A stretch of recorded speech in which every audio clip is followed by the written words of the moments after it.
tuzokwimbura, amen, tuzonezewe. haleluya. Twazoba umunezero. Wewe waririmbye neza benshi bakiyana, Nutarambirwa uzokwimbura, amen. wewe wasenze neza nutarambirwa uzogira gute? Uwavuze ubutumwa warongoye neza natarambirwa azokwimbura, amena. Yesu nabahezagira, Yesu nabahezagira. Dukore gute nitutarambirwa? Umuntu afise amatwi yumva asuzume nyene igikorwa agiye kuza kugipima, Haleluya, amen, agiye kuza.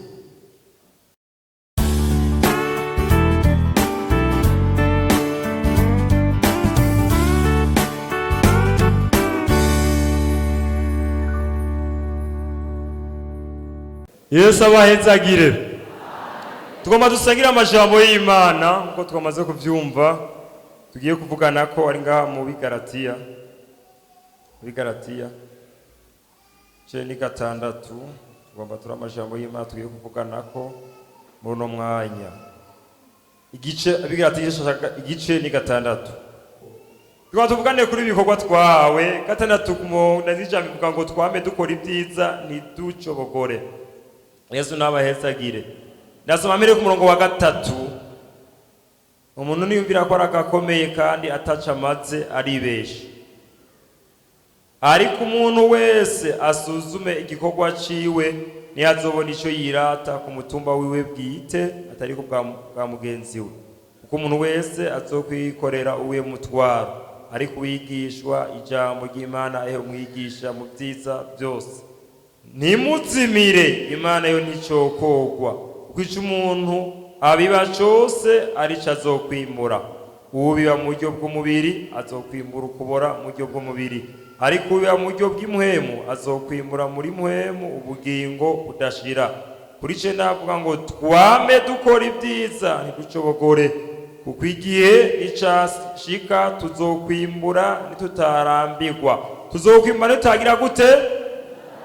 Nuko rero iyo turonse uburyo tugiriye bose neza, na cane cane abo inzu y'abizera. Mana data twese uri mu ijuru, turagushimiye n'aya majambo tugomba ngo dutahuze. Kano kanya turahwekera imbere yawe, niyo mpamvu tugomba kumva wewe, tugomba kubona wewe, tugomba ko ari uganza aha hantu. Twanse iby'imurakimazi byose, twanse iby'abadayimoni byose, mu izina rya Yesu. Kaze wigishe, haba ari je izina ryawe rihabwa icubahiro, mu izina rya Yesu bisabye, amen. Yesu nashime. Aha twumvise ngo twame dukora ibyiza ntiducobogore. Yesu nashimwe. Aya ku murongo wa 3 ngo ku murongo wa 4, ariko umuntu wese asuzume igikorwa ciwe ntiyazobona ico yirata ku mutumba wiwe bwite atari ku bwa mugenzi we. Yesu nashimwe. Umuntu wese akora iki? Mbizaro uzi kuvuga asigare nyamuragi. Nyamuragi nta ngorane ntiyigora avuga, nta nivyo ushobora. Umuntu wese akora iki? Asuzume. Asuzume ibikorwa by'abandi byiwe ku mutumba wiwe. Yesu nashimwe. Niri jambo tugomba tuvugane ko muno mwanya hari ibikorwa umuntu wese yarahawe. Muyabagiza abaririmbye, abandi bagira abasenza, abandi ababikorwa, nta numwe mwishengera abatagira icakora. Yesu nashimwe. Hari abaronse bikabaronse byinshi, umuntu wese yahawe uko ashoboye. Yesu nashimwe. Mose yahawe uko agize gute? Niba ufise byinshi nuko Imana yabaye ugize gute? Ko mugize gute? Niba ufise keye nuko Imana yabaye ko ari tugize gute? Ariko umuntu wese agire gute? Agire gute? Asuzume. Igihe ni gitoya gitangure kugego. Yesu nashimwe. Watanze igikorwa ntazobire kuku azoza kugerera umuntu wese ibyagize gute? Nivyo yakoze. Wabikoze neza ahabwa ingero, wabikoze nabi aho ahabwa ingero ubanye n'ivyo yakoze. Muri byavuze ngo ntawe uzobura ingero y'ibikorwa yagize gute. Yesu nashimwe. Ugomba ingero nziza ukora gute? Ugomba ingero mbi ukora gute? Nawe nazi wese ari ngaha yifuza gukora gute? Gukora gute? Suzuma. Yesu nashimwe. Ngo umuntu wese afata umwanya, abirondera umwanya, asuzume igikorwa yahawe. Yesu nashimwe. Turacari mu gihe cy'ubuntu sasa utabikoze neza ni mu maraso ya Yesu. Yesu nawe ahezagire. Ariko umuntu yibagiye aguma yumva ngo niko ndabikora ngo bigenda neza. Uko Imana ndetse nkuhana yandirimba ngo ni sawa. Wewe ko twahawe wogororoka utogororoka urakora. Yesu nashimwe. Yesu nashimwe. Wani bagwaye kuririmba wogororoka utogororoka niwagoroka uzoririmba bimigenda neza uzobereka ibintu utagorotse naho uzoburira abandi bihane wowe usigare. Yesu nashimwe.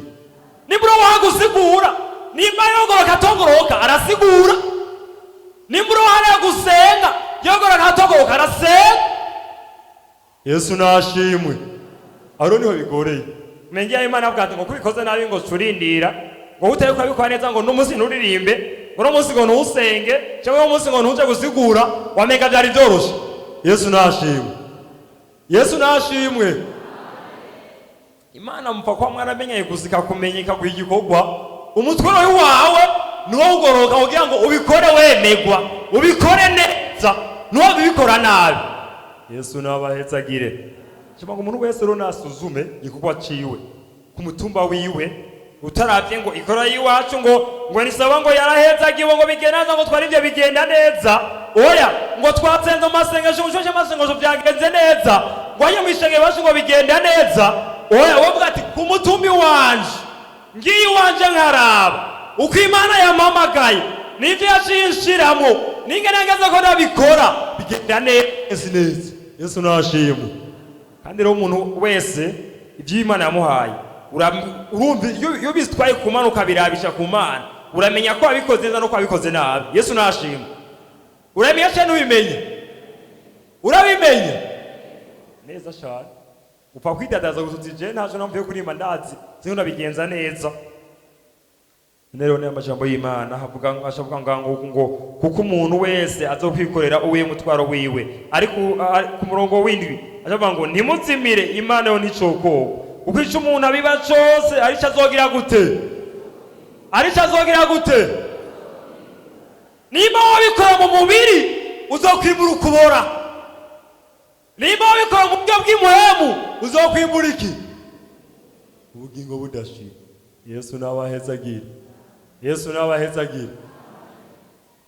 Uko biragaragara neza bijambo y'Imana bivuga neza ko hari ababikora mu mubiri n'abikora mu buryo bw'imuhemu. Mugabo umuntu abiba wese mu mubiri azokwimura ukubora. Jaba ngo nimuzimire Imana yo nicoko.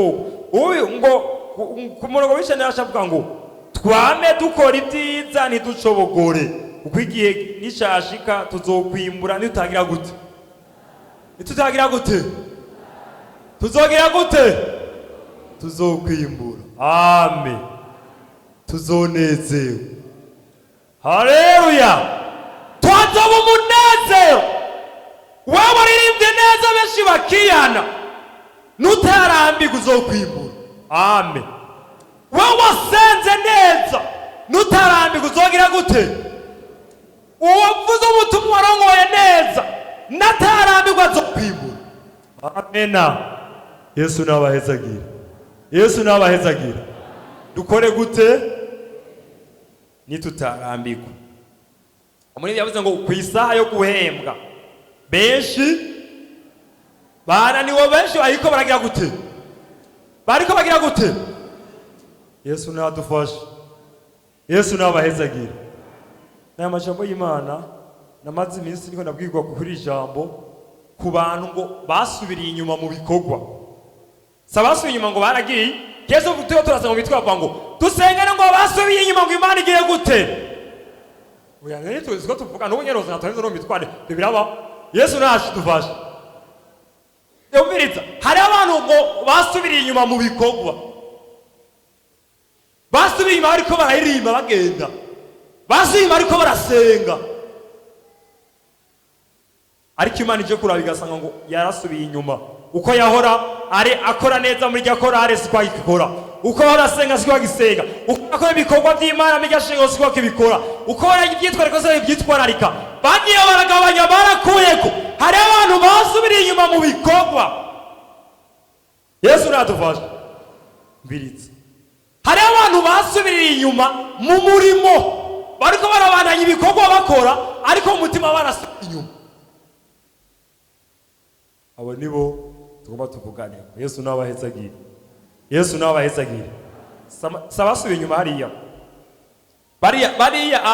bariya basubiye inyuma turabasenga ngo Imana izibazane bagaruke hari abantu Imana ibona ko basubiye inyuma mu bikorwa bahawe kandi babirimo Yesu nashima kandi bagize gute mu baririmbyi baririmba basenga babandanya ariko barasubiye inyuma ijambo ry'Imana ngo umuntu wese yafata umwanya abisuzume neza arabe ingene yabikoze atekoze nasubiremwo kuko igihe nishashika tuzokwimbura nutagira gute nukuri hari imeri ikomeye ariko ingorane Satani nuko ariko aratwara bamwe akayomekera abahora baririmba neza bagatoza neza ku masaka bakabikora neza bakabyitwararika bariko babikora uko bagombye bariko babikora uko babirongeye umwanya abahora babitwara neza mu gusenga bariko babikora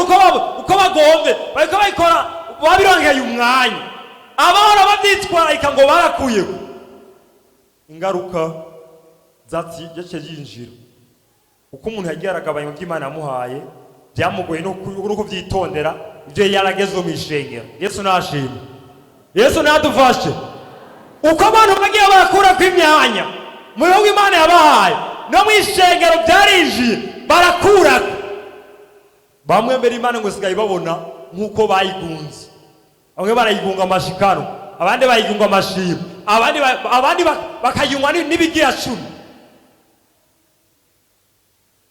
bakajya n'ibigira cumi Yesu nadufashe umuntu wese agire gute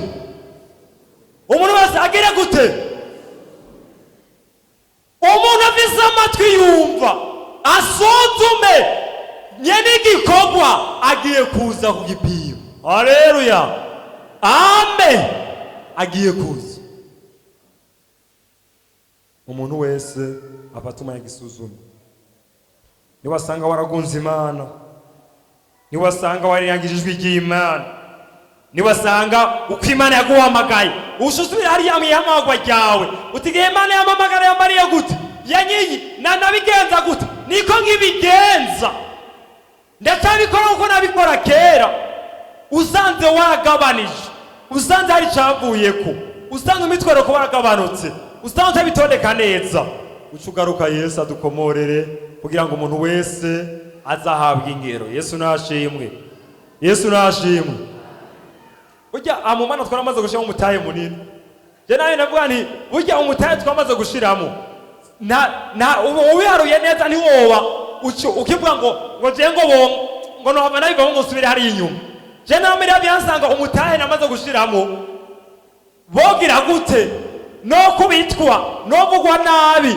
no rabwa nabi nzobiviramwo Yesu nashimwe ko byaramaze gutwara umwanya umwanya munini bintwara uburyo bwinshi yabirongeramo ibintu byinshi urumva rero ibyo kudavuga ngo hari ibiri ko biraza ngo byabe ugwa rusozi uvuga nti nari urusozi ndagwiseye ko mvume mpfa tahe mu ijuru Yesu nabahezagire tugomba dusenga Imana katurabe nga muri Zaburi ya mbere ingaruka mbi y'umuntu atabitwaye neza ngene bica bigenda ariko umuntu wese turiko turasoma no majambo y'Imana asuzume kuko Imana irikira tone kiri igomba kugerera umuntu wese nazo uzosanga yarabaye umuhombe, yaraye ku majoro, yabashe umwanya, yahevye ibikorwa, yahevye bya bindi bitandukanye, agahomba mu gihe cyo guhemba. Zaburi igice cya mbere ku murongo wa mbere yasoma izina rya Yesu avuga ngo wahirwa umuntu atagendera mu nama z'ababi, atagara mu nzira y'abanyabyaha, aticarana n'abacokoranyi, ariko ibimuhimbara biri mu byagezwe by'Uhoraho, kandi ibyagezwe byiwe n'ibyashira ku mutima ku murango no mu ijoro. Azoba nk'igiti gitewe hafi y'imigezi y'amazi, cama igihe caco, ibibabi byaco ntibyuma. Ico azokora cose kizomubera ko. Yesu nabahezagire. Yesu nabahezagire. Ibi ni ibintu bariko barekana iyo umuntu yahawe igikorwa akaguma agendera muri izi nama z'ababi, akaguma ahagarara mu nzira y'abanyabyaha, ntarimbure ibyagezwe by'Uhoraho. Aba ngo umuntu w'umuhigwe ni umuntu atahagarara mu nzira y'abanyabyaha, atijana n'abacokoranyi, ariko ngo bimuhimbara biri mu byagezwe by'Uhoraho, kandi ibyagezwe by'iwe n'ibyashira ku mutima ku murango na ryari, ku murango na ryari. Nibije niho cy'Imana twawe dukwiye kubirimbura. Usanze biteko bagira neza uti n'amaraso ya Yesu. Iyo cyo cyuma Yesu yitanze ku musaraba ati nivyo shoboka, nivyo ukunda ko umuntu atungana, ko umuntu yokwihana rimwe ngo ashake abikora neza, hacaboneka iriba. Umuntu wese agomba kwezwa, agomba guhinduka, agomba kubikora neza. Uwo bizovyawe ntabitoreke neza, yisuke mu maraso. Yesu nashimwe. Yesu nashimwe. Yesu yarakoze, yatugiriye neza, yaduhaye ibikorwa, aduha n'ingetwe bitunga, naho kubitunganiriza, naho kubigororera, naho kubishira ku murongo muri riba ry'amaraso ya Yesu. Naya majambo mwese mukayakira. Yesu nabahezagire. Tugomba dusenga Imana, ariko umuntu wese asuzume. Usanze aho utabikoze neza, usanze aho utabitondetse neza, ihute mu maraso ya Yesu. Ihute mu maraso ya Yesu. Hari igikorwa cy'izoro yatanze, igihe n'igitomo itangure kugegwa, mbega yocaza ubunyene gusuzuma ibikorwa ingana bigenda, wowe nk'ingeri imeze gute ucuza wewe nyene nk'uko wunamye imbere y'Imana, wuname urabuti je ndiko ndabikora gute, aharaho nabigenje neza, aharaho bigera birangora, aharaho ngenda ntabitondeka neza. Hari inkomezi mu maraso ya Yesu, hari inkomezi zidasanzwe mu maraso ya Yesu. Ihute mu maraso ya Yesu. Ego kabisa. Imana kubimbara ko hari abantu basubiye inyuma mu bikorwa, basubiriye inyuma mu mirimo, babona birukanga, babona bitwararika, bariko barazurima mu mutima. Iyo migabo Imana yayibonye, gezaho garuka mu maraso ya Yesu. Ingo kwa Yesu awugiriye neza. Gira inama kuje kwa Yesu. Mu by'Imana yanjeje, mu byo yamaye ndiko ndakora, haraho nabyononye. Uko none bikora kera, ubu narahinduye, ndiko ndabikora nabi. Ndabona ngaho Imana yompemba, nohembwa, yene nomba. Umanze kwimeza ati mu maraso ya Yesu hari inkomezi zimwe batangurana, tuzambara mu maraso. Zimwe wamwete warufise kera, byashaka wumva kera, ugeze mu maraso wumva bigarutse. Mu maraso Yesu ivyanye ati nukuri aya unyego nabitora ngene nabikora byaragoranye. Iyo ugeze mu maraso ya Yesu, Yesu ashagushoboza kubwira ati bigenda uku, ubitonde uku nuku, Imana yawugirira neza. Yesu nabahezagire. Mana data twese uri mu ijuru, Yesu Munyanazareti, haleluya. Yesu ndagushimiye Mana, niri jambo umuntu wese cyumutahutse, umuntu wese cyumusigurira, umuntu wese mugendere mu kibanza hari, umuntu wese cyumwereka igikorwa ciwe. Numugoroba wo gusuzuma, numugoroba wo gusuzuma Yehova cy'umuntu wese. Haleluya. Warakoze ko batanze isabagira umuntu wese uko ashoboye, ariko wananiwe cyumwereka, yananiriwe cyumwereka ingene yo bigenza mu maraso yawe. Ibisigaye mwe muyera nabandanye igikorwa, ubandanye utowigisha umuntu wese umutahutse, twe tukubona nk'Imana. urakoze mu izina Yesu bisabye. Amen.